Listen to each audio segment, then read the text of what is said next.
What up, everybody? This is your boy Dedrian from House of Wrestling, and this video is a little bit different. I will briefly review AEW Rampage, but mostly I will discuss this storyline, the AEW Homegrown Originals versus the Outsiders, or what they're calling it and everything, because this is a very intriguing storyline, and honestly, if we really look at it, this is probably going to be the top storyline in AEW. That it's starting to pick up momentum. It's starting to get some legs and some arms and legs. It's starting to get some traction, and it's looking very interesting. So, yeah, I mean, I will have the results, as you can see in this video. So before I get into this whole storyline and everything, and there was a little bit of it mentioned on this episode of Rampage, which for the short amount of time that it was on, got a lot of people talking. But before I do that, let me give you guys the results like I always do. You had Hangman Page defeat Wheeler Yuta. You had Jeff Jarrett, Jay Lethal, and Satnam Singh. They defeated the Best Friends and Danhausen. You had Powerhouse Hobbs defeat Tony Mudd in a squash match. And in the main event, this match was fantastic. You had Jamie Hayter defeat Emi Sakura. And man, that match was great. So I want to get into it. So the Hangman Page Yuta match, that was great and excellent. Very hard hitting towards the end.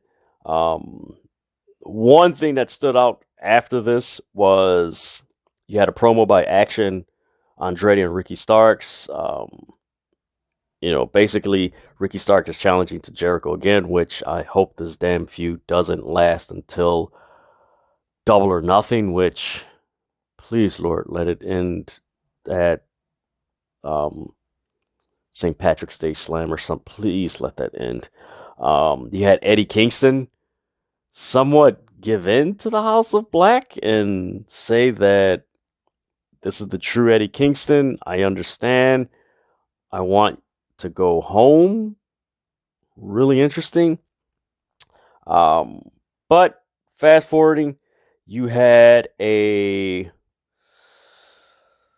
promo, or actually it wasn't a promo. It was a promo. It was a recap of it was Renee Paquette catching up with Ruby Soho, and she's interrupted by Britt Baker. Now, mind you, this has been talked about since Wednesday. Like, hey, which side is Ruby on? Like, she's more of an outsider, but she's leaning towards the AEW originals. So it's like, how is this gonna play out? And it's played out pretty well. I know some people were, kind of disappointed that Toni Storm and Saraya turned heel. But at the same time, because of their experience, it makes perfect sense for them to turn heel, because by them turning heel, and mind you, this is practically the AEW original women's roster versus women that came from WWE. That's what it basically is. And it makes sense in that, and I'll get to the Ruby Soho promo, but it makes sense in that Paige and Toni Storm, WWE is, look, you may not like it, I hate WWE and what it stands for and everything, but the name recognition and the profile that it gets on a global level is like nothing is close to it. And they've been on that stage for several years. So to put Toni Storm and Paige as the heels, and most people recognize them from WWE, you put them against, a lot of the up and coming talent from AEW, the Britt Bakers, Jamie Hayter, possibly Sheeta, which that looks like it's a given. Who else? Red Velvet, potentially Jade Cargill, Nyla Rose, Marina Shafir. That's an interesting one. that could be someone that goes to the outsiders role. That could be interesting. But, like I said, my point is you have these women that have been in the most highest profiled wrestling promotion in the world. And if you make them heels, and mind you, most of the women on the AEW original side are getting a big reaction. So, television wise, when you put that against them, this is only going to elevate everybody. So, I really like that. But getting back to this, so Ruby Soho is being interviewed by Renee Paquette. Britt Baker intervenes, and Ruby Soho's like, "Oh, I knew your thirsty ass wanted some attention," which I'm like, "Oh man!" And a lot of these women, their promos are, man, they're stepping it up to another level. And Britt Baker, they mention maybe admit your importance to the women's division. And Britt Baker tells Ruby Soho, get a backbone and pick a side. And her last words were, "If you're smart, you'll know what side to pick." Keyword. So I don't know if this is going to lead, like the way they could play this out and the way these elements and these themes within this story of the AEW originals on the homegrown originals on the women's side, in the women's roster, and the outsiders. It does feel like they're taking some themes from the NWO early days. For example, when the Big Show turned, Buff Bagwell turned. Trying to think of who else was it? Scott Norton. A lot of those turn, like when we talk about the NWO, we always talk about Hogan turning and Nash and all the guys being added and everything. And then when they split into NWO, Red and Black and NWO Hollywood, like we always talk about that ever since then in the last 20 years. But we really don't go, what really doesn't get talked about a lot is those little turns before Starrcade 97. It's very little mentioned about Buff Bagwell's turn on his tag team partner, which was one of the interesting turns back then. The Macho Man turn, being an outsider, being with Sting, and then he turned. Scott Norton, Masahiro Chono, the Big Show. Man, I'm trying to think of who else was there before 97. Now you go a little bit after 97. You could say before the Wolfpack and Hollywood, were relevant in the NWO. Scott Steiner's turn. So I can see AEW taking those types of storylines and implementing them into the women's division, as far as WWE women wrestlers versus AEW women wrestlers, which is basically what it is. But yeah, this whole thing, like, you got Ruby Soho, you got Sheeta. Mind you, you don't know where Sheeta's in between, and Saraya and Tony Storm are very condescending and dismissive to her, the characters, not the person. All right, don't twist my words, but yeah, this storyline's really interesting, and for me, I'm actually interested. I enjoy AEW, the MJF and that whole storyline, but for me, the storyline that really is picking up steam and it's very organic and it's just like, man, this is interesting, is this AEW Originals versus Outsider storyline in the women's division. Mind you, we are possibly getting Chris Statlander returning. Layla Hirsch is possibly returning. Is this storyline going to include women in Stardom, Impact Wrestling, the NWA, of course, Ring of Honor, because you have Athena who fits within that WWE former former wrestlers. So she fits in with Saraya and Toni Storm. Could this be what leads to Mercedes Moné, formerly known as Sasha Banks, arriving in AEW, and we get this face-off between Jade and Mercedes? A lot of things, man, a lot of potential. Like, this looks really cool, really interesting. I like how they're playing it. I like how they're portraying it. This match, and this is another thing, this storyline. What's adding to this women's storyline of WWE wrestlers versus AEW women wrestlers is the matches. The matches have picked up in intensity, quality. Shout out to Madison Rayne. I don't know if Maria Kanellis is involved, which I'm pretty sure she is, but these matches have picked up. Like, even on Dark Elevation, the women matches are getting rave reviews. So there's just this, like, man, this is picking up. Like, this is good. And man, this Emi Sakura Jamie Hayter match, man, this was physical. This was intense. I'm happy for Emi Sakura because she's mostly had matches on Dark and Elevation, and for her to get the spotlight in the main event, especially Jamie Hayter, like, this main event felt like this was something special. This wasn't something, oh, well, the women are on, we're trying to make it special. Like, no, this felt really special, and this was hard hitting, a lot of chops, a lot of lariats, a lot of physical. I recommend you guys watch this match.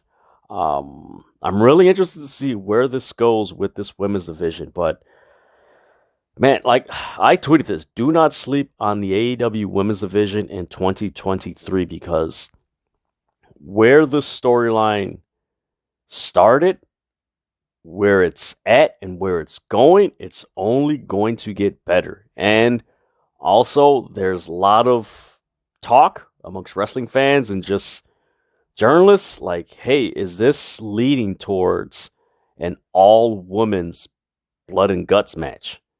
Are we going to get on one side Saraya, Toni Storm, Athena, maybe Ruby Soho and Mercedes Moné versus Britt Baker, Jamie Hayter, Sheeta,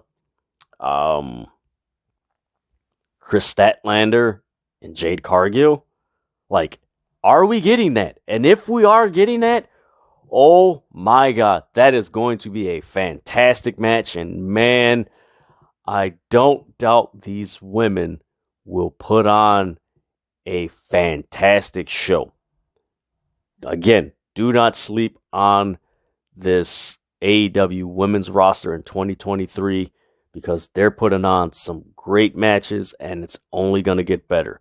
I know many people, when you bring up the AEW women's division, are like, oh yeah, yeah. And a lot of people are still under the assumption that it's the AEW women's division that was being booked in early 2022 and 2021, where it's like, oh, this is a completely different AEW women's division. And I say that because I've been watching every episode of Dynamite and Rampage since it aired. I see the difference. It's night and day. There is an enthusiasm, there's an optimism, there's an anticipation, there's an intrigue, there's a curiosity, there's a level of what's going to happen next. The anticipation is just really high, and it's growing. So, like I said, don't sleep on it. But man, this storyline of the AEW originals versus the outsiders, also known as former WWE women wrestlers, I really like this storyline. I say that this is probably, out of all the storylines in wrestling, I will say this is a far second behind the Roman Reigns bloodline, Sami Zayn storyline. Like, it's a far second, but I will say this is one that organically is picking up steam, and it's similar to, you know, I know you guys, this is an AEW review. Why are you bringing up WWE? Because it's true. Like, the Sami Zayn aspect of the bloodline was just organic, and it just rolled, and we're seeing that in another company in AEW with the women's division. As a wrestling fan, I love it when there's organic storylines that are growing in wrestling companies, because historically, when there are wrestling storylines that grow organically, man, only good can come out of it, because that means it hasn't been forced and the fans are identifying and connecting with it. And the fans, once they get connected to it, it's going to be a fun ride. One of the perfect example of a storyline that was organic, that became one of the biggest storylines in wrestling history, is Dusty Rhodes and the Four Horsemen. That was organic. You go back to the Daniel Bryan Authority storyline. That was organic. You go back to hell, the freaking Bullet Club Civil War. That was just organic. There's been several storylines that in the last,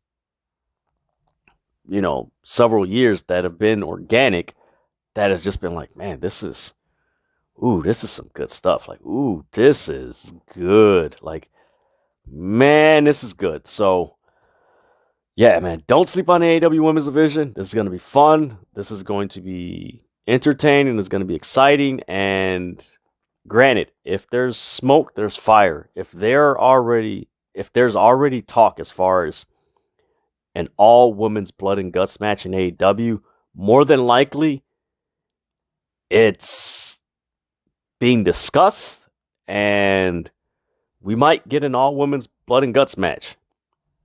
I'm all for it, man. Like, and, whoever is participating in that match, they deserve it, because where the AEW Women's Division was this time last year compared to where it is now is night and day. Like, man, like, there is so much, like I said, enthusiasm and interest in the women's division.